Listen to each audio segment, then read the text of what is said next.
ജ്യോതിശാസ്ത്ര ലോകം ആകാംക്ഷയോടെ ഉറ്റുനോക്കുന്ന ഒരു അത്യപൂർവ പ്രതിഭാസമാണ് ഇപ്പോൾ നമ്മുടെ സൗരയൂഥത്തിലൂടെ അതിവേഗം സഞ്ചരിച്ചുകൊണ്ടിരിക്കുന്നത്.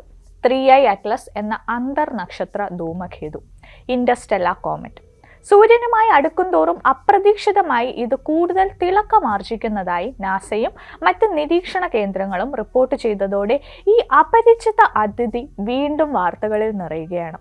മറ്റ് നക്ഷത്ര സമൂഹത്തിൽ നിന്ന് പറന്നെത്തിയ ഈ വാൽനക്ഷത്രം സൗരയൂഥത്തിന് പുറത്തുള്ള ലോകങ്ങളെക്കുറിച്ചുള്ള നമ്മുടെ ധാരണകളെ മാറ്റിമറിക്കാൻ ശേഷിയുള്ള ഒരു ടൈം ക്യാപ്സ്യൂൾ കൂടിയാണ്. സൗരയൂഥത്തിൽ ആദ്യമായി ഒരു അന്തർനക്ഷത്ര വസ്തുവിന്റെ സാന്നിധ്യം തിരിച്ചറിയുന്നത് 2017 1i ഒമുമുവ എന്ന വിചിത്ര രൂപിയായ വസ്തുവിലൂടെയാണ്. പിന്നാലെ 2019 2i ബോറിസോവ് എന്ന ധൂമകേതുവും എത്തി. ഇപ്പോൾ 3i അറ്റ്ലസ് എത്തിയതോടെ ഈ അത്യപൂർവ അതിഥികളുടെ പട്ടികയിൽ മൂന്നാമതൊരാളായി ഇത് സ്ഥാനം പിടിച്ചിരിക്കുകയാണ്. ഒക്ടോബർ 3, 2025 3i അറ്റ്ലസ് ചൊവ്വയുടെ ഏറ്റവും അടുത്തുകൂടി കടന്നു പോകുന്നത്. ഇനി അടുത്ത സുപ്രധാന നിരീക്ഷണം നൽകുക ഡിസംബർ പകുതിയോടെയാവും. അപ്പോൾ ഇത് ഭൂമിയോട് ഏകദേശം 268 ദശലക്ഷം കിലോമീറ്റർ അകലെയായിരിക്കും. അതായത് ഭൂമിയും സൂര്യനും തമ്മിലുള്ള ദൂരത്തിന്റെ ഏകദേശം 1.8 മടങ്ങ്. സുരക്ഷിതമായ ഈ അകലം ഈ വാൽനക്ഷത്രം ഭൂമിക്ക് ഒരു ഭീഷണിയല്ല എന്ന് ഉറപ്പാക്കുന്നു. ഈ അപൂർവ സഞ്ചാരിയെ സൂക്ഷ്മമായി നിരീക്ഷിച്ച് പ്രപഞ്ചത്തിന്റെ ഗഹനമായ രഹസ്യങ്ങൾ വായിച്ചെടുക്കാനുള്ള ശ്രമത്തിലാണ് ശാസ്ത്രലോകം. 3i അറ്റ്ലസിന്റെ പ്രാധാന്യം വെറും വിനോദസഞ്ചാരി എന്നതിലുപരിയാണ്. ഇതൊരു ഹൈപ്പർബോളിക് ഭ്രമണപഥത്തിലാണ് സഞ്ചരിക്കുന്നത്. അതായത് സൂര്യന്റെ ഗുരുത്വാകർഷണ വലയത്തിൽ ഒരിക്കലും കുടുങ്ങാതെ സൗരയൂഥത്തിൽ ഒരിക്കൽ മാത്രം കടന്നു വന്ന് പിന്നീട് ഗാലക്സിയുടെ വിദൂരതയിലേക്ക് എന്നേക്കുമായി മടങ്ങിപ്പോകും. ഓക്സ്ഫോർഡ് യൂണിവേഴ്സിറ്റിയിലെ പഠനങ്ങൾ സൂചിപ്പിക്കുന്നത് 3i അറ്റ്ലസിന് ഏകദേശം 700 കോടി വർഷത്തോളം പഴക്കമുണ്ട് എന്നാണ്. നമ്മുടെ സൗരയൂഥം രൂപം കൊള്ളുന്നതിന് ഏകദേശം 300 കോടി വർഷം മുമ്പ് രൂപപ്പെട്ടതാകാം ഇത്. ഈ കണക്കുകൾ ശരിയാണെങ്കിൽ ഇതുവരെ കണ്ടെത്തിയതിൽ വെച്ച് ഏറ്റവും പഴക്കമുള്ള വാൽനക്ഷത്രമാണിത്. ക്ഷീരപഥത്തിന്റെ തിക് ഡിസ്ക് എന്ന പുരാതന നക്ഷത്രങ്ങൾ നിറഞ്ഞ മേഖലയിൽ നിന്നാണ് ഇതിന്റെ ഉത്ഭവം എന്നാണ് അനുമാനം.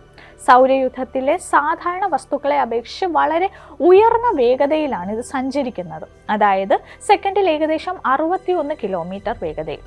എന്നാൽ ഇത് സൂര്യന്റെ അടുത്തെത്തിയതോടെ വേഗത വീണ്ടും വർദ്ധിച്ചു. നമ്മുടെ സൗരയൂഥത്തിന് പുറത്ത് വിദൂര നക്ഷത്രങ്ങൾക്ക് ചുറ്റും രൂപപ്പെട്ട വസ്തുക്കളുടെ രാസഘടന, കെമിക്കൽ കോമ്പോസിഷൻ പഠിക്കാൻ 3i അറ്റ്ലസ് അവസരം നൽകുന്നു. ജെയിംസ് വെബ് സ്പേസ് ടെലിസ്കോപ്പ് നടത്തിയ നിരീക്ഷണങ്ങളിൽ ഈ ധൂമകേതുവിൽ കാർബൺ ഡയോക്സൈഡ് ധാരാളം ഉണ്ടെന്ന് കണ്ടെത്തി. ഇത് രൂപപ്പെട്ടത് മാതൃനക്ഷത്രത്തിൽ നിന്നും വളരെ അകലെ അതിശൈത്യമുള്ള മേഖലയിലായിരിക്കണം എന്നതിലേക്ക് വിരൽ ചൂണ്ടുന്നു. വിദൂര ലോകത്തെ ഉത്ഭവ രഹസ്യങ്ങൾ പേറുന്ന ഒരു കോസ്മിക് സന്ദേശവാഹകനാണ് 3i അറ്റ്ലസ്. 3i അറ്റ്ലസിന്റെ ഏറ്റവും ശ്രദ്ധേയമായ പ്രത്യേകത സൂര്യനോട് അടുക്കും തോറും ഇത് അപ്രതീക്ഷിതമായി വേഗത്തിൽ തിളക്കം വർദ്ധിപ്പിച്ചു എന്നതാണ്. സാധാരണ വാൽനക്ഷത്രങ്ങൾ സൂര്യനോട് അടുക്കുമ്പോൾ ഉപരിതലത്തിലെ മഞ്ഞ് ആവിയായി വാതകവും പൊടിപടലങ്ങളും പുറത്തു വരുന്നു.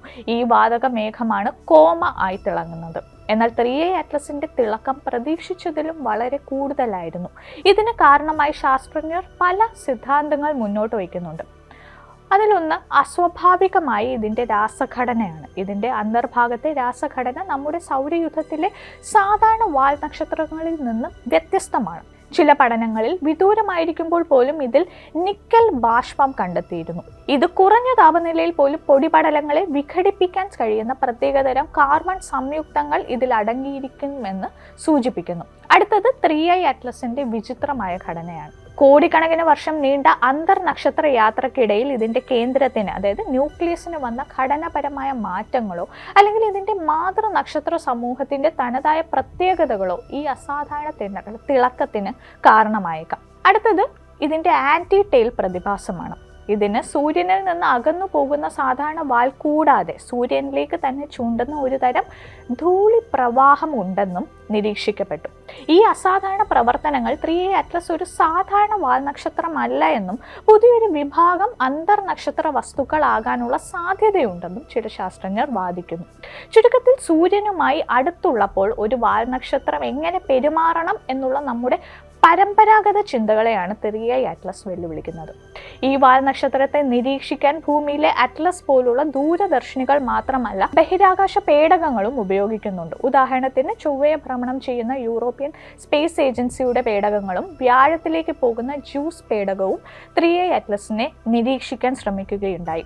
സൂര്യന്റെ മറവിൽ പോയ ശേഷം അടുത്ത മാസങ്ങളിൽ ഇത് വീണ്ടും ദൂരദർശിനികളിൽ ദൃശ്യമാകും. 3i അറ്റ്ലസ് തുറന്നിടുന്ന സാധ്യതകൾ വലുതാണ്.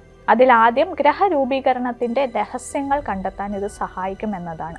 മറ്റു നക്ഷത്രങ്ങൾക്ക് ചുറ്റും ഗ്രഹങ്ങൾ എങ്ങനെ രൂപപ്പെടുന്നു, അവിടെയെല്ലാം ജീവൻ നിലനിൽക്കാൻ ആവശ്യമായ ജലാംശവും മറ്റ് സംയുക്തങ്ങളും എങ്ങനെ വിതരണം ചെയ്യപ്പെടുന്നു, ഇൻഡർസ്റ്റെല്ലാർ ധൂമകേതുകളിലെ രാസവസ്തുക്കളുടെ പഠനം വിദൂര നക്ഷത്ര സമൂഹങ്ങളിലെ ഗ്രഹരൂപീകരണ പ്രക്രിയകളെ കുറിച്ചുള്ള നിർണായകമായ വിവരങ്ങൾ നൽകും. അടുത്തത് കോസ്മിക് യാത്രയെയും മാറ്റങ്ങളെയും കുറിച്ചുള്ള വിവരം ഇത് നൽകുമെന്നതാണ്. കോടിക്കണക്കിന് വർഷങ്ങൾ നക്ഷത്രാന്തര ശൂന്യതയിലൂടെ സഞ്ചരിച്ച ഒരു വസ്തുവിന് എന്ത് സംഭവിക്കുന്നു, ഈ യാത്രക്കിടയിൽ അതിൻ്റെ ഘടനയിൽ എന്ത് മാറ്റങ്ങൾ ഉണ്ടാകുന്നു, 3i അറ്റ്ലസിൻ്റെ ഘടനാപരമായ പ്രത്യേകതകൾ ഈ ചോദ്യങ്ങൾക്ക് ഉത്തരം നൽകും.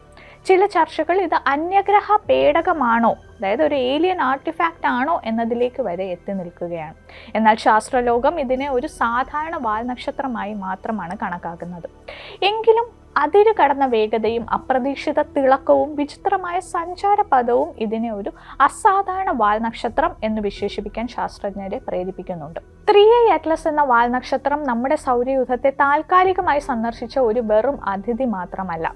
പ്രപഞ്ചത്തിന്റെ വിശാലമായ ഭൂമികയിൽ കോടിക്കണക്കിന് നക്ഷത്ര സമൂഹങ്ങൾക്കിടയിൽ നടക്കുന്ന നമ്മൾ ഇതുവരെ അറിയാത്ത രാസപ്രവർത്തനങ്ങളുടെയും ഭൗതിക മാറ്റങ്ങളുടെയും ഒരു നേർസാക്ഷ്യമാണിത്. നമ്മുടെ ഗാലക്സിയിലെ ഏറ്റവും പഴക്കം ചെന്ന ചില വസ്തുക്കളുടെ രഹസ്യങ്ങൾ പേറി 3i അറ്റ്ലസ് വീണ്ടും നക്ഷത്രാന്തര മേഖലയിലേക്ക് യാത്ര തിരിക്കും.